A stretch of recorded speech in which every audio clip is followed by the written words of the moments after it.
안녕하세요. 미국 유학고수TV 시청자 여러분들, 유학고수입니다. 자, 오늘은 여러분들이 미국에서 이제 생존을 위해서, 자, 유학생으로서 생존을 위해서 여러분들이 꼭 알아야 될 어떤 문화적인 코드를 좀 알려드릴게요. 자, 사람들이 이제 미국 관련해서 여러분들이 인터넷을 많이 검색을 해 보실 거 아니에요. 그러면 미국 하면 많이 나오는 주제가 미국의 인종차별이 심하다, 뭐 이런 주제의 영상이나 뭐 블로그나 인터넷 자료들을 많이 접하실 거예요. 자, 근데 저는 2008년에 미국에 와가지고 계속 유학 생활하고 미국 대기업 생활하고 있는데, 자, 저도 처음에 미국에 처음 도착했을 때 미국의 인종차별이 심하다고 생각을 했어요. 근데 지금 돌아보면 미국의 인종차별이 거의 없다라고 생각을 합니다. 자, 그러면 제가 왜 미국에 처음 왔을 때는 왜 인종차별이 심하다고 생각했을까요? 자, 그건 바로 미국의 어떤 문화적인 코드를 몰랐기 때문에 외국인 취급을 당했던 거예요. 근데 그게 인종 문제가 아니었어요. 그러니까 인종차별이라고 말하려면 내가 정말 열심히 노력하고 미국인들과 똑같은 조건을 가지고 있음에도 불구하고 단지 내 유전자가 동양인이라서, 내 피부색이 동양인이라서 뭔가 앞길이 막히고 뭔가 무시당하고, 그럼 그게 인종차별이에요. 근데 제가 처음 미국에 와서 사람들이 저를 되게 늘 불편하게 생각하고 늘 약간 룩다운, 좀 나를 좀 깔보고 내려다보고 막 그런 게 느껴져가지고 저는 항상 그렇게 입버릇처럼 말하고 다녔어요. 아, 미국 인종차별 진짜 심하다. 자, 근데 그때가 2008년이고 지금은 거의 제가 미국에서 굉장히 오래 살았잖아요. 뭐 이렇게 미국에 오래 살면서 제가 느낀 건 뭐냐면, 미국은 굉장히 합리적인 사회라는 거예요. 단순하게 어떤 사람을 피부색만 가지고 저 사람 싫어하는 나라가 아니에요. 미국은 굉장히 이성적이고 논리적이고 합리적인 문화가 지배하는 곳이에요. 그래서 어떤 사람이 무시를 당했다면 인종 때문이 아니에요. 근데 사람들은 문제의 원인을 자기 잘못을 얘기하고 싶지 않은 거예요. 나는 잘못이 하나도 없는데 내 인종 때문에 나는 무시당했다, 이 얘기를 하고 싶은 거예요, 사람들이. 그래서 자꾸 인종차별을 얘기를 하는 거예요. 근데 다시 말씀드리지만 미국 문화는 굉장히 합리적이고 논리적이고 정말 냉철한 이성이 지배하는 그런 컬처예요. 그러니까 이런 미국 사회에서 누군가 당신을 무시를 한다면 반드시 이유가 있습니다. 자, 예를 들어 볼게요. 자, 대표적인 예로, 자, 미국에서 제가 겪었던 일을 얘기해 볼게요. 자, 미국은요, 보험 시스템이 한국처럼 국가가 운영하는 그런 보험 시스템이 아니고 민영보험 시스템이에요. 그래서 여러분들이 대학교나 대학원에 들어가면은 그 학교에서 보험을 들으라고 요구를 해요. 의료보험을, 어떤 사적인 의료보험을, 아니면 학교에서 의료보험 팔기도 해요. 자, 근데 펀드를 받는 사람 입장에서는 그 의료보험까지 학교에서 해줍니다. 왜 그러냐면, 제가 대학원 때 석사나 박사 때 제가 리서치 어시스턴트로서 랩에서 연구원으로서 일을 한 거잖아요. 그래서 그 대가로 저는 매 학기 13,000불이나 되는 학비를 매 학기 면제를 받았고, 그 다음에 월급이 나왔습니다. 박사 때는 뭐 한 2,400불 정도 하는 월급을 받았어요. 뭐 요즘은 더 준다고 하더라고요. 한 3,000불 준다 하더라고요. 근데 어쨌든 이렇게 학비 면제와 월급을 받고, 그 다음에 학교에서 교직원으로서의 혜택으로서 의료보험을 줍니다. 그래서 의료보험이 있으면, 자, 예를 들면 이런 거죠. 이런 의료보험 카드를 줍니다. 자, 근데 뭐 지금 이 의료보험 카드는 저희 회사에서 준 거고, 여러분들 대학원에 다니셔도 RA를 하시면 학교 교직원이기 때문에 학교에서 여러분의 어떤 아픈 데를 커버할 수 있는 그런 의료보험을 줍니다. 자, 근데 여러분 인터넷 보면은 맨날 뭐 미국 의료비 비싸다 하죠. 의료비 비싼 건 맞는데 그건 보험이 없는 사람들 얘기예요. 대학원에서 RA나 TA로 일하시는 분들은 이런 의료보험을 학교에서 줍니다.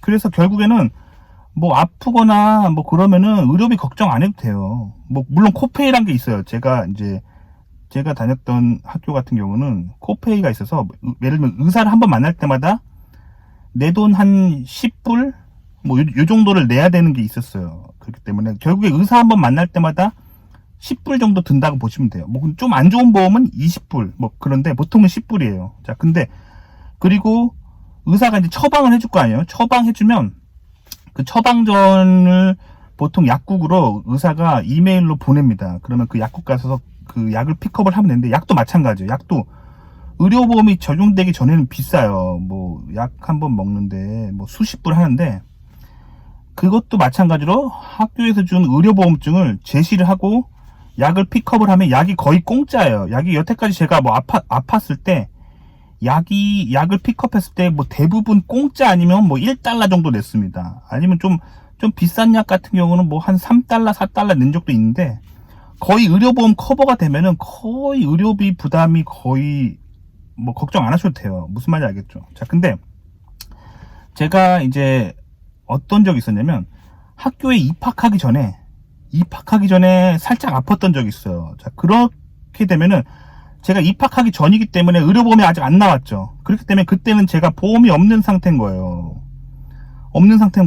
거란 말이에요. 그래서 그때는 이제 아프면은 의료비가 비싸게 나오죠. 자, 근데 이런 적이 있어요. 언제였냐면, 입학을 하고 나서 보험카드가 집으로 날라온단 말이에요. 집으로 우편으로 보내줘요, 학교에서. 자, 근데 이게 보통 입학하고, 뭐 예를 들면 제가 9월 1일날 입학했다고 하면은 9월 1일날 바로 주는 게 아니에요. 9월 1일날 학교에서 입학 처리를 하고 뭐 펀드 받았다는 거를 이제 증명하면은 이제 의료보험을 집으로 보내주는데, 그게 보통은 미국에서 보통 2주에서 3주 정도 걸려요. 그게 좀 느려요. 집으로 배송이 될 때까지. 자, 그러면 의료보험 카드를 받기 전에 아플 수가 있어요. 예를 들면 9월 1일날 제가 입학을 했는데, 의료보험 카드는 집으로 뭐 예를 들면 2주 후에 9월 15일날 날라왔어요. 그러면 그 15일 사이에 아플 수가 있잖아요. 그때는 어떻게 하면 되냐면, 보통 이 의료보험은 이제 그 학기가 시작되는 첫날부터 커버가 되는 거예요. 그러니까 만약에 제가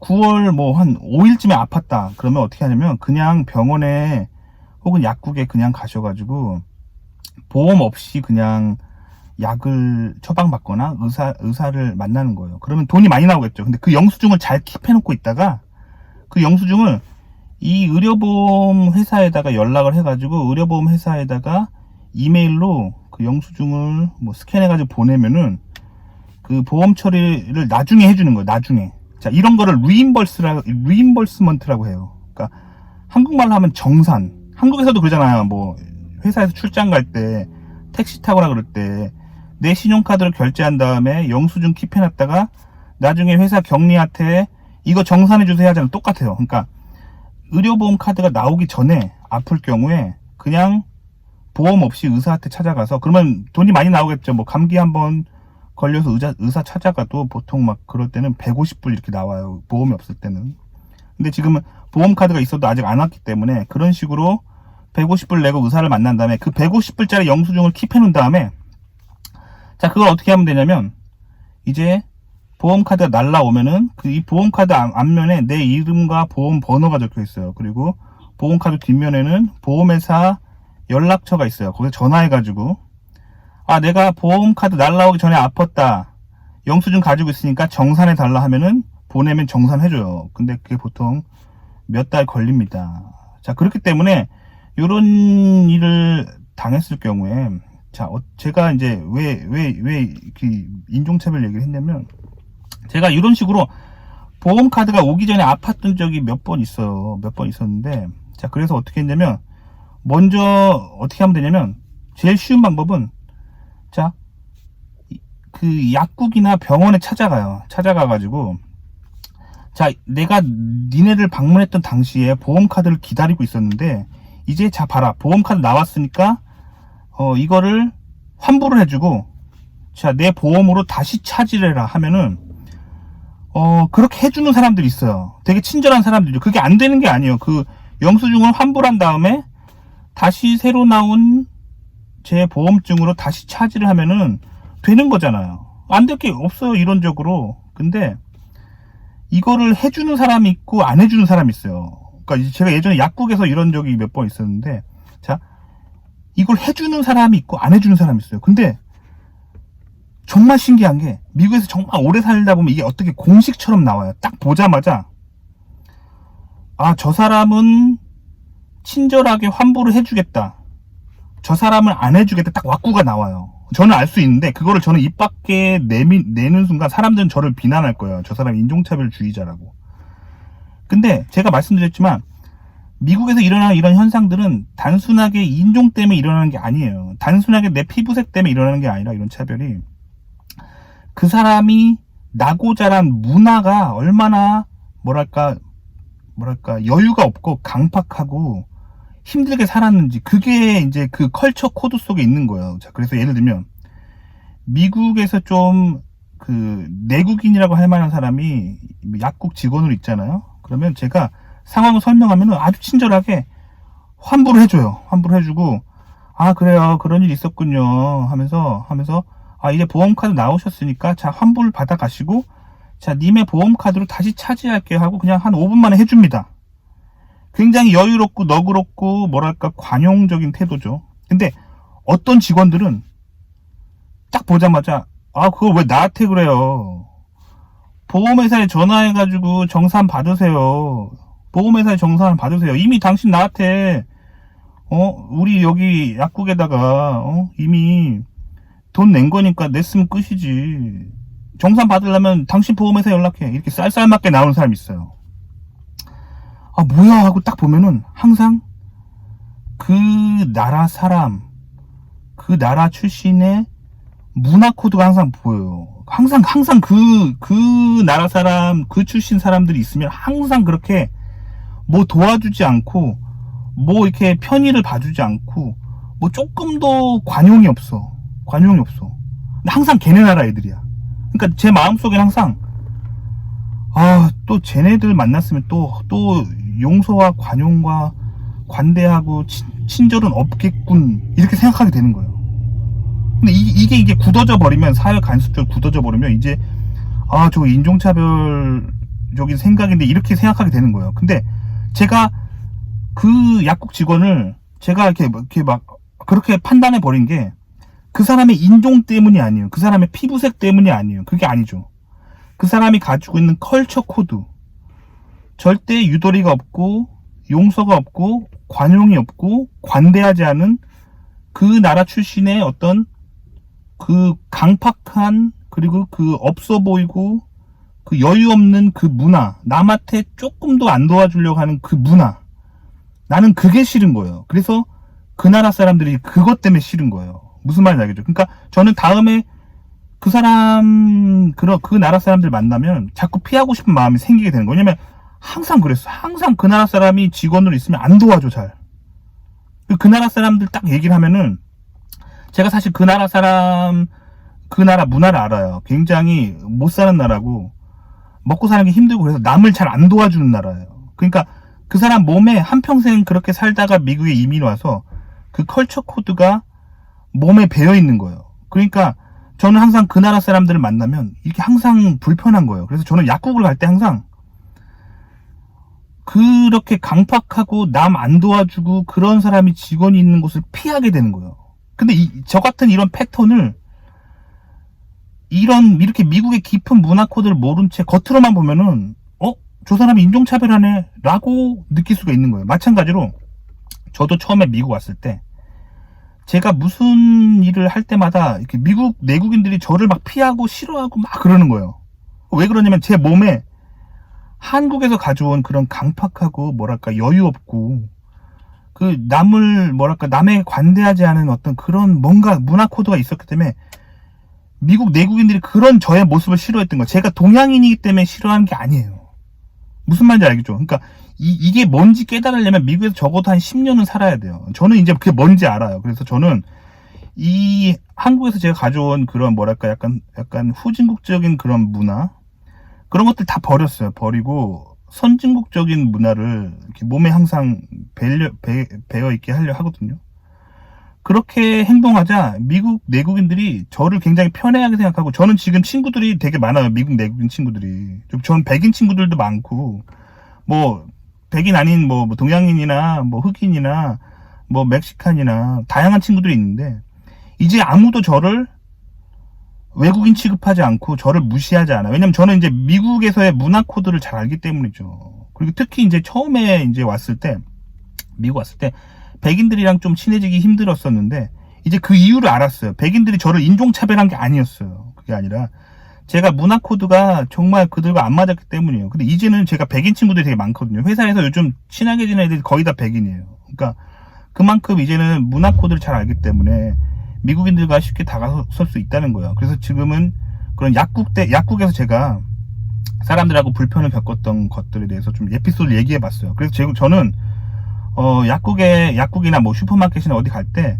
어떤 특정 이제 불친절한 문화권에서 온 사람이 있으면 제가 일단은 저 사람 또 불친절하겠다라고 생각을 하는 경향이 있거든요. 근데 제 이 느낌이 정말 사냥개처럼 딱 맞아요. 그 문화 코드에서 온 사람들은 항상 불친절해요. 항상 그래요. 왜 그러냐면 그 사람의 인종 때문이 아니에요. 피부색 때문에 그 사람이 그런 로직으로 행동하는 게 아니라 그 사람이 나고 자랐던 그 못 사는 나라의 못 사는 문화, 거기서 한평생 살다가 뭐 한 30살쯤에 미국 넘어오면은 그게 안 바뀌어요. 몸에 이렇게 콘크리트처럼 굳어져 버린 거예요. 그래서 그 강팍한 마음으로 미국에 살아가기 때문에 미국 사람들이 그 사람들을 싫어하는 거예요. 그러니까 미국에서 함부로 인종차별이라고 말을 안 했으면 좋겠어요. 인종차별은 그렇게 쉽게 일어나는 게 아니에요. 그게 아니라 다 이유가 있어요. 다 본인이 뭔가 잘못을 했기 때문에 상대방이 싸하게 나오는 거예요. 근데 사람은 보통 자기 잘못을 뉘우치거나 자기 잘못을 인정하고 싶지 않은 습관이 있거든요. 그래서 아주 쉽게 뭐라고 말하냐면 나 인종차별 당했어 라고 말하는 거예요. 그리고 정치인들이 그거를 잘 이용합니다. 그래서 정치인들이 어떻게 이용하냐면 그래 너네는 아무 잘못 없어. 이 사회가 잘못된 거야 말하면서 그 약한 부분을 싹싹 유혹하면서 한 표를 얻어내려고 하죠. 자, 그런 식이에요. 그러니까 인종차별에 대해서 미국에서 함부로 여러분들도 얘기하지 않으셨으면 좋겠어요. 저도 처음에 유학 갔을 때 한 첫 1년간 인종차별에 대해서 많이 생각했던 것 같아요. 근데 지금 생각하면 전혀 그렇지 않아요. 그리고 제가 또 무슨 있었냐면 제가 이제 한국에 가끔 출장 가거나 뭐 그래가지고 한국 대기업 직원들이랑 밥을 먹을 때가 많거든요. 근데 한국 대기업 직원들 보면은 다 하나같이 미국에 한 6개월이나 1년 정도 어학연수를 한 경험들이 다 있어요. 왜냐면 그 스펙이 돼야지만 한국 대기업에서 받아주니까. 그러니까 사실 6개월, 1년이면 미국 문화는 전혀 모르거든요. 근데 하나같이 다 밥 먹으면서 뭐라 그러냐면 저 미국 갔는데 인종차별 진짜 심하더라고요. 진짜 심하더라고 그 얘기 하는데 아니에요. 그 사람이 뭔가 잘못했을 거예요.